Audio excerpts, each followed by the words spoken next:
spiritual enlightenment of a fetus. गर्भस्थ चैत्य शिशु धन्योर्व मातः, says Ashtavakra Rishi.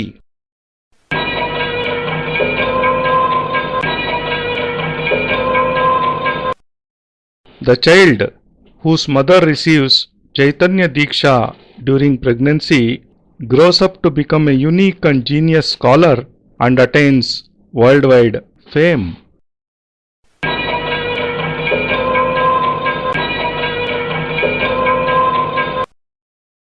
मैं गर्भस्थ बालक को चेतना देता हूँ, इस विषय पर मुझे बोलने के लिए आमंत्रित किया है।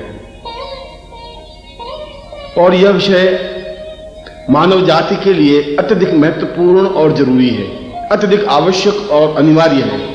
अनिवार्य इसलिए कि ब्रह्मांड का केंद्र बिंदु मनुष्य है। यदि हम मनुष्य के अस्तित्व को नकार दें, यदि मनुष्य को इस ब्रह्मांड से निकाल दें, तो पीछे कुछ भी नहीं बचेगा। इसलिए सारा ज्ञान और विज्ञान केवल एक ही केंद्र बिंदु पर आधारित है। एक ही चिंतन, एक ही विचार, एक ही धारणा, एक ही ध्यान और एक ही तथ्य पर अपने को अग्रसर कर रहा है कि किस प्रकार से मनुष्य को पूर्ण सुखी, पूर्ण सफल, पूर्ण सभ्य और पूर्ण उन्नत बनाया जाए। और उसको उन्नत बनाने के लिए, उसको पूर्ण सभ्य बनाने के लिए, उसको चेतना देने के लिए इन सब तथ्यों और तत्वों की आवश्यकता पड़ी है। इन तत्वों में धर्म है, इन तत्वों में विज्ञान है। ज्ञान है, शास्त्र है, क्रिया है, समाधि है, ध्यान है, धारणा है और अन्य जितने भी क्रियाकलाप हैं, उन सब क्रियाकलापों का निष्कर्ष एक ही है कि हम मनुष्य को ज्यादा से ज्यादा योग्य, ज्यादा से ज्यादा सफल, ज्यादा से ज्यादा उन्नत बनाएं। आज विज्ञान यदि वायुयान बनाता है तो वायुयान बनाने के पीछे इसका मकसद और मंतव्य इतना ही है कि मनुष्य एक स्थान से दूसरे स्थान पर जल्दी जा सके। यदि उसने टेलीफोन बनाया है तो उसका पीछे मंतव्य उसका इतना ही है कि मनुष्य अपने आप को ज्यादा सुखी बना सके। यह सारा विज्ञान की प्रगति केवल एक ही केंद्र बिंदु पर आधारित है कि मनुष्य ज्यादा सुखी हो। मनुष्य ज्यादा सुखी बाह्य रूप से भी होना चाहता है, मनुष्य ज्यादा सुखी आंतरिक रूप से भी होना चाहता है। बाह्य रूप से ज्यादा सुखी होने के लिए उसे विज्ञान के उपकरणों की आवश्यकता पड़ती है, परंतु आंतरिक रूप से सुखी होने के लिए विज्ञान कोई मदद, कोई सहायता नहीं करता।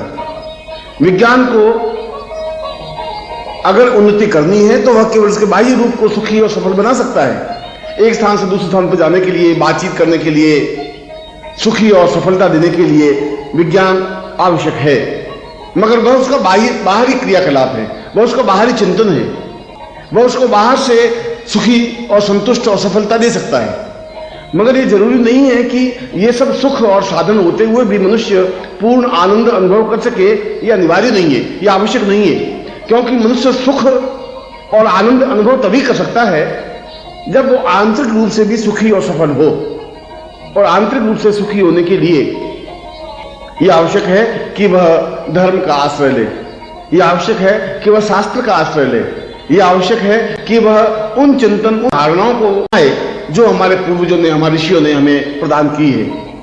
उसके लिए बाहरी क्रियाकलाप आवश्यक नहीं है, उसके लिए ज्यादा ताम झाम की जरूरत नहीं है। उसके लिए जरूरी है कि हम अंदर की ओर प्रवेश करें।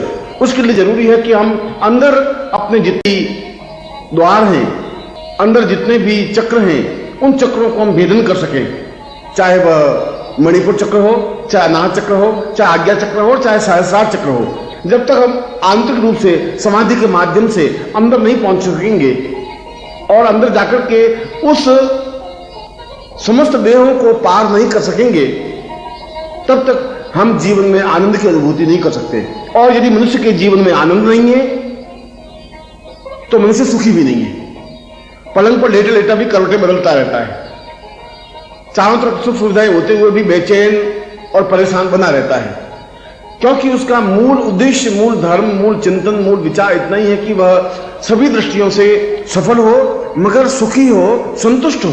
और यह संतुष्टि का भाव उसका आत्म केंद्रित भाव है।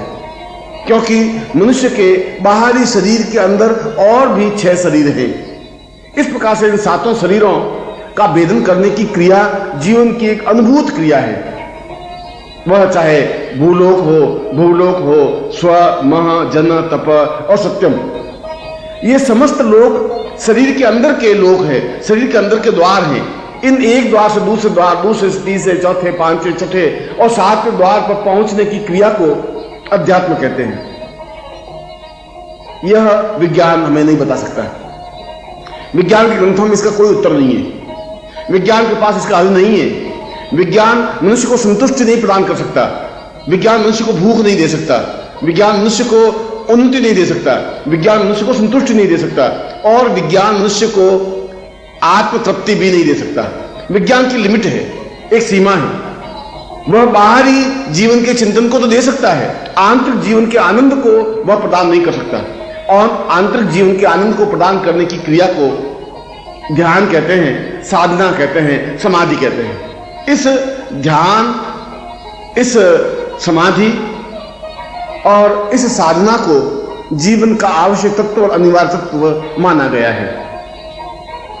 परंतु प्रश्न तो यह है कि क्या यह सभी मनुष्य को सिखाई जा सकती है? क्या इनमें मनुष्य को पारंगत किया जा सकता है? क्या ये सब ज्ञान देने से मनुष्य ज्यादा सुखी और सफल और संतुष्ट और तृप्त हो सकता है? मेरा उत्तर है कि यह पूर्णता प्रदान नहीं कर सकता। केवल शिक्षा देने से और उसको शास्त्र चर्चा करने से मनुष्य के हृदय में उन 7 द्वारों को प्राप्त नहीं कर सकता। वह तो एक प्रयत्न है, वह एक प्रयास है।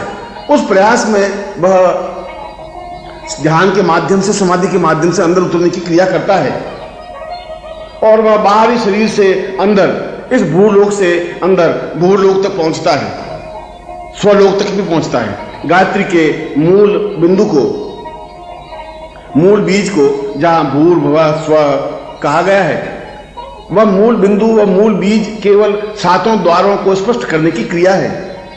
और उसमें बताया गया है कि मनुष्य पूर्ण आनंद, मैं आनंद शब्द का प्रयोग कर रहा हूं, सुख शब्द का नहीं। सुख तो बाहरी वस्तुओं से प्राप्त हो सकता है, आनंद तो आंतरिक अनुभूतियों से प्राप्त हो सकता है। और आंतरिक अनुभूतियां जब हम 7वें द्वार तक पहुंचते हैं तब प्राप्त हो सकता है।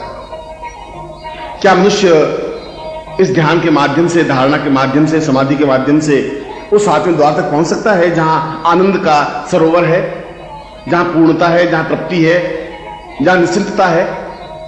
पहुंच सकता है, मगर इसके लिए सक्षम और समर्थ गुरु की जरूरत है, जो उसकी उंगली पकड़ करके उसको एहसास कराए, उसको स्पष्ट करे कि इस देह के अंदर एक दूसरी देह है जिसको भूलोक कहा गया है, जिसको स्वलोक कहा गया है, जिसको महालोक, जनलोक, तपलोक और जिसको सत्यलोक कहा गया है।